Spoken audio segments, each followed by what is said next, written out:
All right, so the first database that we're going to take a look at is PubMed. So we're going to look at two specific sections. We're going to look at clinical queries, and we're also going to look at the evidence filters in kind of the main section of PubMed. So we are going to go to the Marquette Library homepage. All right, so we are here on the library's main homepage, and so this is where you want to start when you're going to a database. So right here on the homepage, we have this lovely, what I call gold toolbox.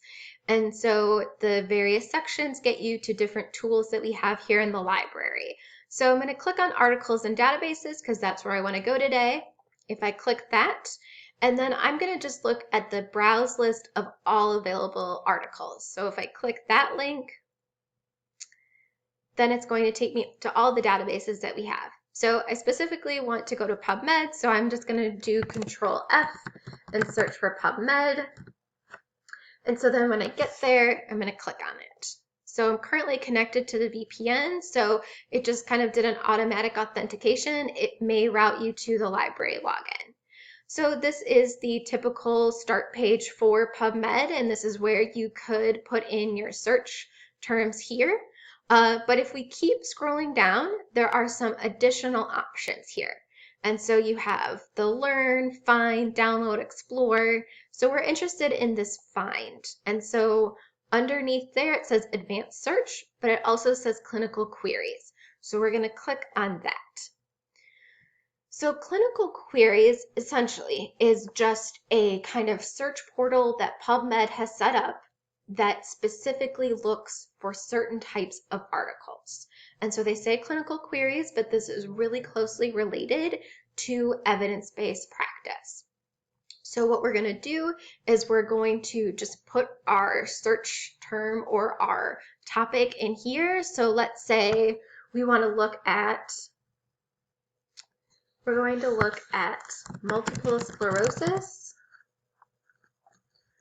And we're going to add in, we're going to put quotation marks around that so it searches for that exact phrase, and then use our Boolean operator. And let's say I'm also interested in, let's just say, gait analysis.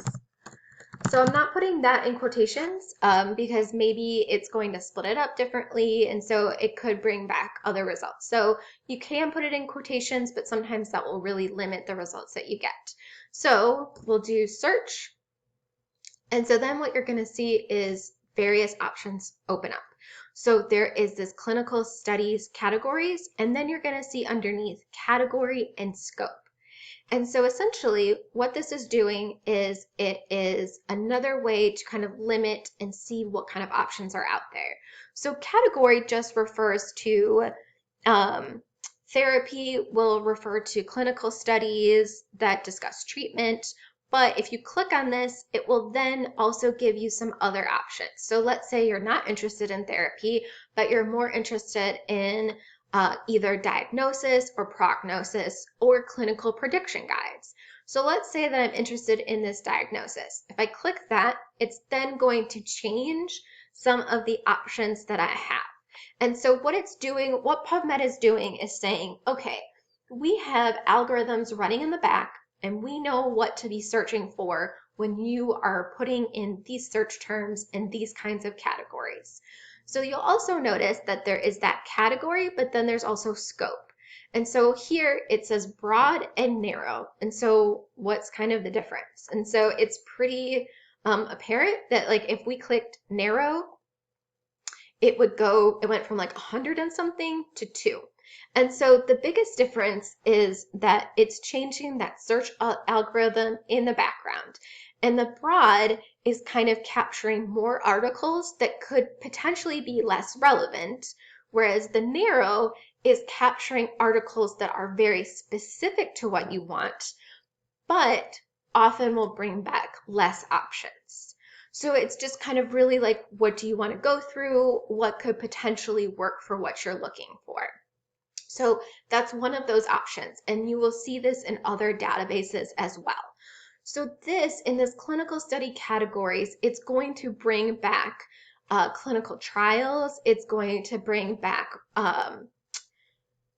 systematic reviews, it's going to bring back other reviews, those kinds of things. It's going to bring back meta-analysis. So it's really going to bring back those top tiers of that evidence pyramid.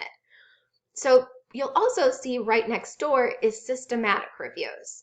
And so systematic reviews, it's just a special column where it's just going to be systematic reviews. You don't necessarily have to parse out what kind of article it is. These are only going to be systematic reviews.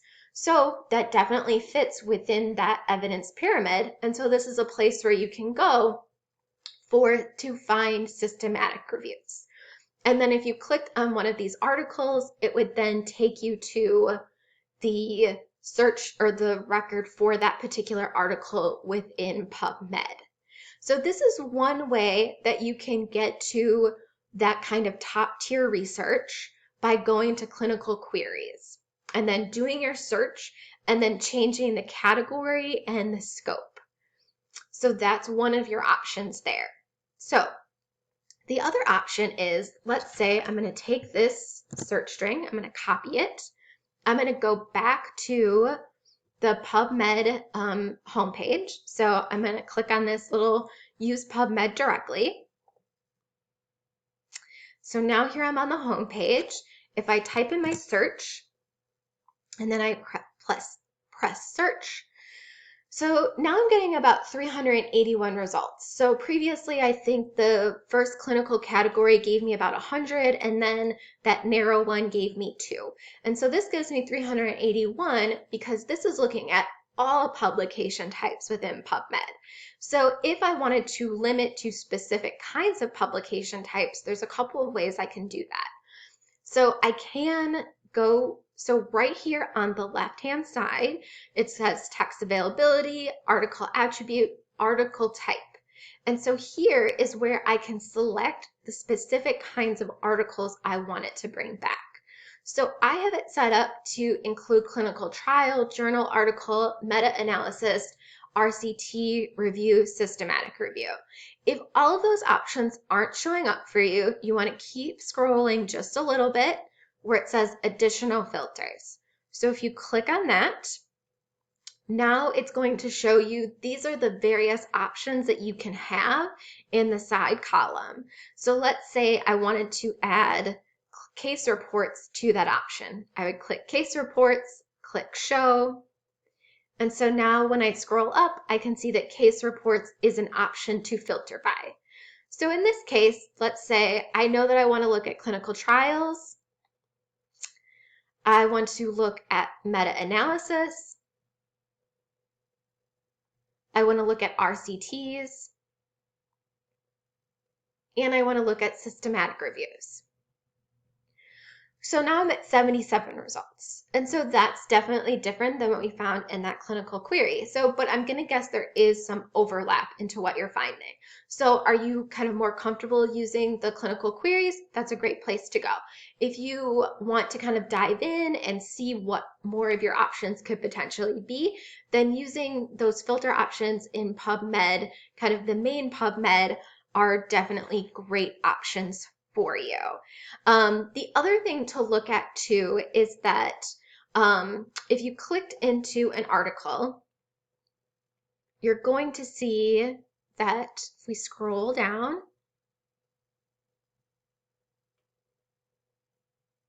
we'll see the publication types here. And so let's say I wanted to specifically look at systematic reviews. What I can do is I can click on this publication type and I want to click add to search. So if I click that, so now what it's going to do is it's going to take my original search terms and it's going to search it with this publication type of systematic review. So then if I click search, so now it's showing me the 21 results. And so these are any articles that are systematic reviews. They've been tagged as a systematic review, and it has my other search terms. So the potential problem with using these filters like this is that if it hasn't been properly tagged or it hasn't been tagged yet, it's not going to show up necessarily in your searches.